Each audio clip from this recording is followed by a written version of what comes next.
Trump is like, I will burn this building to the ground. Yeah. Episode, South Park creators Trey Parker and Matt Stone bring in Vice President J.D. Vance, Secretary of Homeland Security Kristi Noem, and TPUSA founder and MAGA propagandist Charlie Kirk. Years ago, I had to put my puppy down by shooting it in the face. Because sometimes doing what's important means doing what's hard. Because detaining and questioning people is never easy. Trump is backing ICE while South Park doubles down on chaos, dropping back-to-back episodes packed with Kristi Noem's 5-puppy massacre, ICE raids in heaven, and Mar-a-Lago dripping with Epstein nods. Another week, another Trump official brutally mocked by South Park. And this time, it was Kristi Noem's turn. Meanwhile, Paramount's new boss, George Cheeks, sparks speculation they're baiting Trump for another viral hit before the August 20th release. The next episode of South Park is set to tackle immigration raids and skewer President Donald Trump again.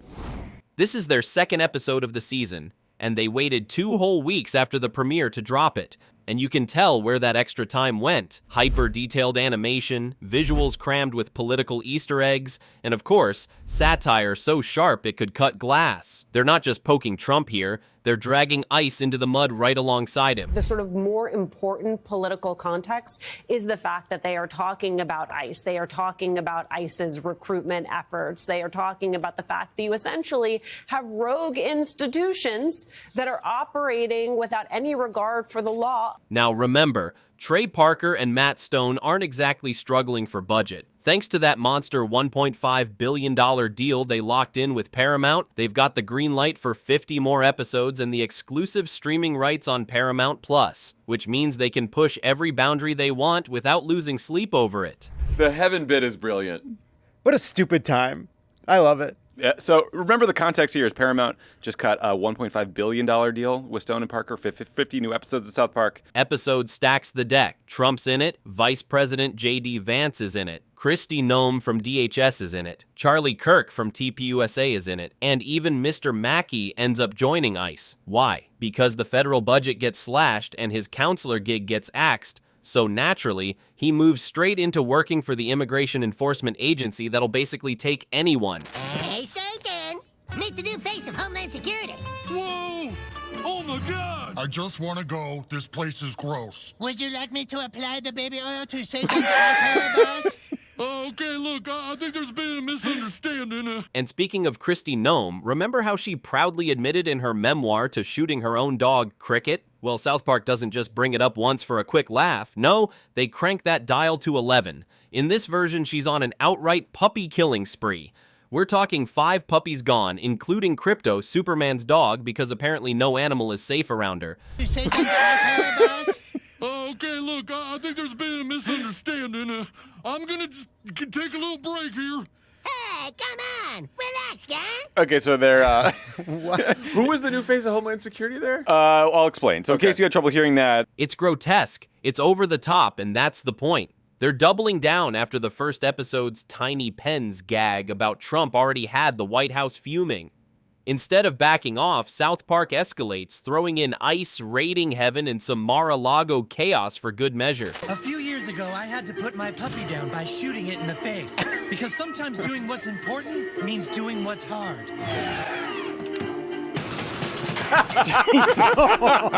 Which brings me to ICE's starring role. And let me tell you, this is not the recruitment ad they'd want. South Park paints ICE as the kind of outfit that will literally hire anyone. No training, no moral compass, no problem. They even drag in that infamous World of Warcraft basement guy for the joke, like, yup, he's on the squad now. Come on.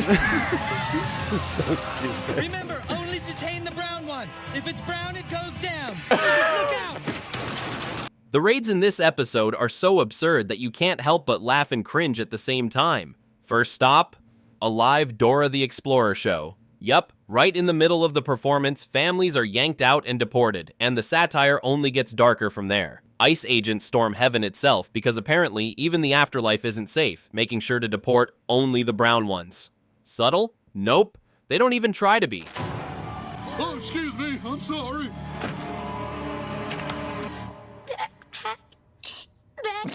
Oh God, Dora the Explorer, excuse me. And then there's Kristi Noem again, this time swanning around like some unhinged villain. She's drinking in bathtubs, barking orders, and, because why not, demanding facelifts in the middle of raids. It's every ugly stereotype of power mixed with real-life controversy, played out with South Park's usual "we're not holding back" attitude. As the face of Homeland Security, I'll be leading the way. And together we'll make sure everyone is in this country legally.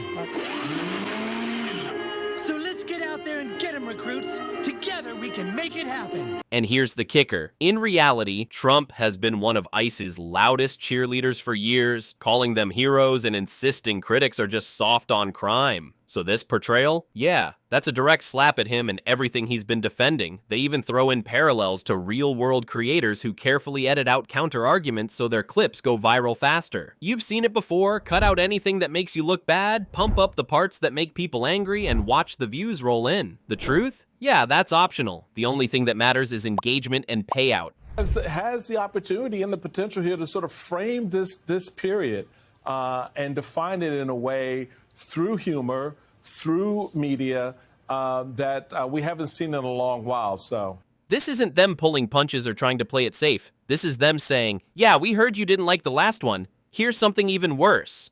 And honestly, with the budget, the deal, and the kind of creative control they've got right now, they can afford to keep swinging like this. It's over the top, it's petty, it's detailed down to the last frame, and you can just tell they're enjoying every second of it. Alright, so Mackie somehow climbs the ladder from unemployed school counselor to being part of Trump's inner circle, and not because he's got policy ideas or some genius strategy. Nope.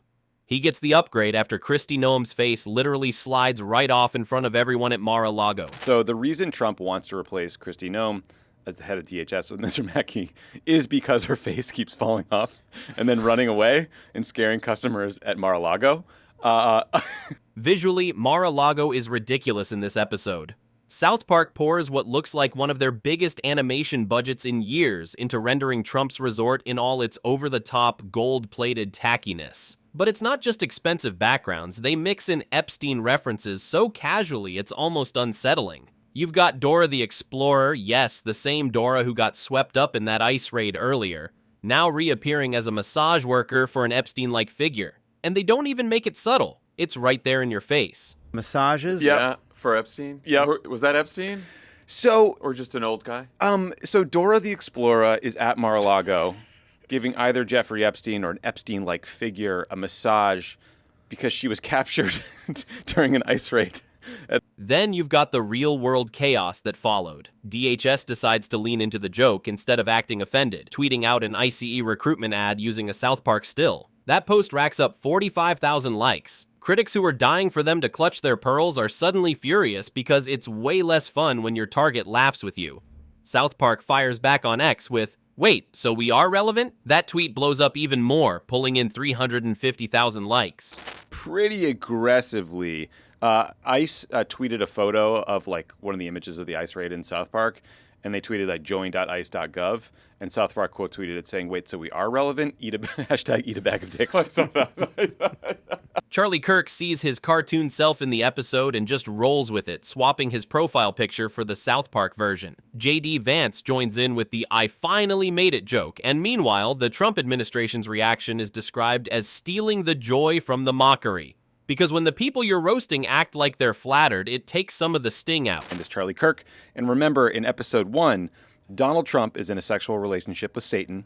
I don't know if they're exclusive. The audience, of course, is split. Some viewers are groaning that the Trump stuff is getting repetitive, saying the bits feel overdone. Others are eating it up, praising how sharp the icy satire is, and pointing out how much work clearly went into the elaborate visual gags. It's basically a perfect example of South Park doing what they've always done, dividing the room and then standing back to watch the fallout. And then we get the corporate angle, because of course that's part of the story now. Paramount's post-merger structure hands control of South Park, The Daily Show, and CBS's late-night lineup to George Cheeks. Yes, the same guy who used to run MTV Entertainment Studios and was involved in that $1.5 billion South Park deal in the first place.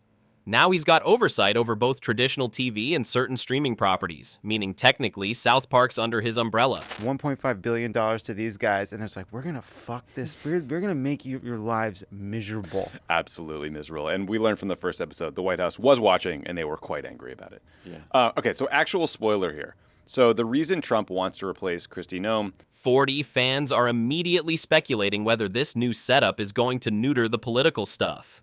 Some are convinced Cheeks is going to quietly push them to tone it down.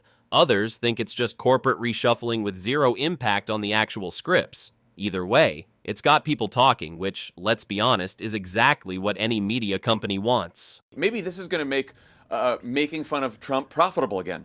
Yeah, it seems like it already has, right? There's been incredibly high ratings. If the end of the republic cannot move these media companies. It's the kind of setup where the joke writes itself if the target reacts exactly the way you expect.